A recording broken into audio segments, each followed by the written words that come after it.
శుభోదయం అండి.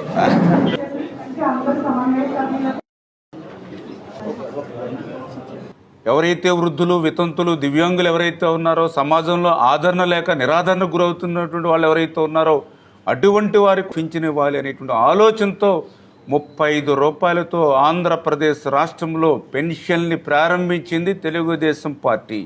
ఎవరైతే మరి ఈ యొక్క వృద్ధులు, వితంతులు, దివ్యాంగులతో పాటు ఎవరైతే ట్రాన్స్జెండర్స్ ఎవరైతే ఉన్నారో, ఎవరైతే ఒంటరి మహిళలు ఎవరైతే ఉన్నారో, ఇంకా అంటే ఇట్లా ఎవరైతే సమాజంలో పెన్షన్ పొందలేనిటువంటి వాళ్ళను కూడా ఆ రోజు 14-19లో వాళ్ళకు కూడా పెన్షన్లు ఇచ్చినటువంటి ఘనత ఆ రోజు నారా చంద్రబాబు నాయుడు గారి ఇచ్చిన విషయాన్ని సందర్భంగా తెలియజేసుకుంటూ, మరి ఈరోజు ఏదైతే తెలుగుదేశం, జనసేన, బీజేపీ ఎన్డీఏ ప్రభుత్వం ఈరోజు అధికారంలోకి వచ్చిన తర్వాత మీరందరూ కూడా చూశారు. మరి అన్న మాట ప్రకారం అధికారంలోకి వచ్చినటువంటి మరునాడే మరి ఏదైతే ఈ పెన్షన్ పెంపు మీద సంతకం పెట్టడమే కాదు, మొట్టమొదటి 1వ తేదీనే ఆ పింఛనటువంటి పింఛను మరి ఏప్రిల్ నెలలో ఏదైతే చెప్పామో మరి ఏప్రిల్, మే, జూన్ అప్పుడు ఆ బ్యాలెన్స్ ఏప్రిల్ 1000, మే 1000, జూన్ 1000 3000 ప్లస్ ఇప్పుడు పెంచినటువంటి పింఛన్ 4000 మొత్తం 7000 రూపాయలు రేపు 1వ తేదీన ఆ వృద్ధులు, వితంతులు, దివ్యాంగులు మరి అందుకుంటున్నటువంటి పరిస్థితి.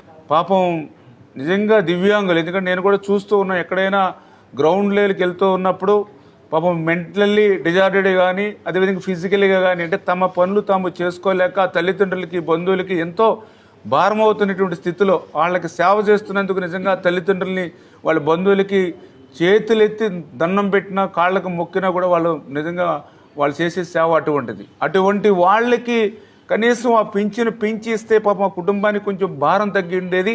కానీ దురదృష్టం జగన్మోహన్ రెడ్డి 5 సంవత్సరాల్లో ఆ దివ్యాంగులకి ఇచ్చేటువంటి 3000 పింఛన్ని ₹1 కూడా పెంచాలనేటువంటి ఆలోచన ఆయనకు రాలా. కానీ ఈరోజు చంద్రబాబు నాయుడు గారు మానవత్వంతో 3000 రూపాయలని 1000 రూపాయలు, 2000 రూపాయలు పెంచడం కాదు, 3000 రూపాయలని డబల్ 6000 రూపాయలు చేసి ఈరోజు ఆ కుటుంబానికి అందిస్తూ ఉన్నారు. ఎవరైతే శాశ్వత వికలాంగతత్వం ఉండి, ఎవరైతే బెడ్ మీద ఉండి పనులు చేసుకునేటువంటి వాళ్ళు ఎవరైతే మరి ఉన్నారో, అంటే ఈ యొక్క పక్షపాతం కానీ లేదా డయాలసిస్ కానీ ఇట్లా ఎవరైతే ఉన్నారో వాళ్ళకి 10,000 నుంచి 15,000 రూపాయలు కూడా మరి పెర్ మంత్ మరి వాళ్ళకి ఇచ్చేటువంటి ఆలోచన ఏదైతే రేపు 1వ తేదీ నుంచి ఏదైతే అమలు జరుగుతుందో మరి ఇది ఒక రకంగా ఒక చారిత్రాత్మకమైనటువంటి రోజు. రాష్ట్ర ఖజానా మొత్తం ఖాళీ చేసేసిన ఈ జగన్మోహన్ రెడ్డి ఆంధ్రప్రదేశ్ రాష్ట్రానికి 5 సంవత్సరాల్లో 12 లక్షల కోట్ల రూపాయలు అప్పులు మన నెత్తి మీద పెట్టినా కూడా ఈవేళ చంద్రబాబు నాయుడు గారు ఈవేళ ఇచ్చినటువంటి మాటను నిలబెట్టుకోవడం కోసం ఈవేళ ఇంత పెద్ద ఎత్తున మరి ఆ వృద్ధులు, వితంతులు, దివ్యాంగులను ఆనుకునేటువంటి విధంగా మరి 1వ తేదీనే వాళ్ళందరికీ కూడా ఇంటింటికి పింఛను ఇవ్వడం చాలా సంతోషం. జగన్మోహన్ రెడ్డి గతంలో అంత మోసం దగా. లాస్ట్ టైం కూడా నేనే స్వయంగా సచివాలయాలకు వెళ్ళి, ఎందుకంటే 3వ తేదీ వచ్చింది, 3వ తేదీ వస్తే పెన్షన్లకి ఇంకా డబ్బులు అందరిలా పెన్షనర్లకి వాళ్ళందరూ కూడా సచివాలయాల దగ్గరికి వచ్చి కూర్చున్నారు.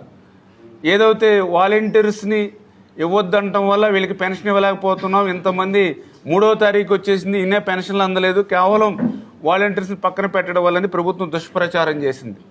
ఆ రోజు నేను ప్రతి సచివాలయం దగ్గరికి వెళ్ళా, 5-6 సచివాలయాలు ఆ రోజు 3వ తేదీ ఏమో మీ సచివాలయానికి ఎంత వచ్చిందని అడిగా అమౌంట్, మాకు 9,000 రూపాయలు వచ్చిందని చెప్పారు 3వ తేదీ.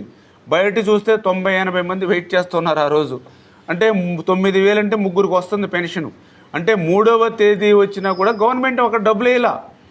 ఏదైతే మొన్న మే నెలకి సంబంధించినటువంటి పెన్షన్ అంటే వాళ్ళు వేయకుండా మరి 3 రోజులైనా కూడా పెన్షన్ వేయాల. అక్కడ 9,000 వేస్తే ఎంతమందికి ఇస్తారు? అంటే వాళ్ళు చేసినటువంటి తప్పులను కూడా ప్రతిపక్షాల మీద నెట్టేసేటువంటి విధంగా వాళ్ళు అసత్యాలు, అబద్ధాలు ఆ రోజు ప్రచారాలు చేసినటువంటి పరిస్థితి. కానీ ఈరోజు అట్లా కాదు. సుమన్ టీవీలో మీ పర్సనల్ అండ్ బిజినెస్ ప్రమోషన్స్ కోసం కింది నెంబర్కి కాంటాక్ట్ చేయండి.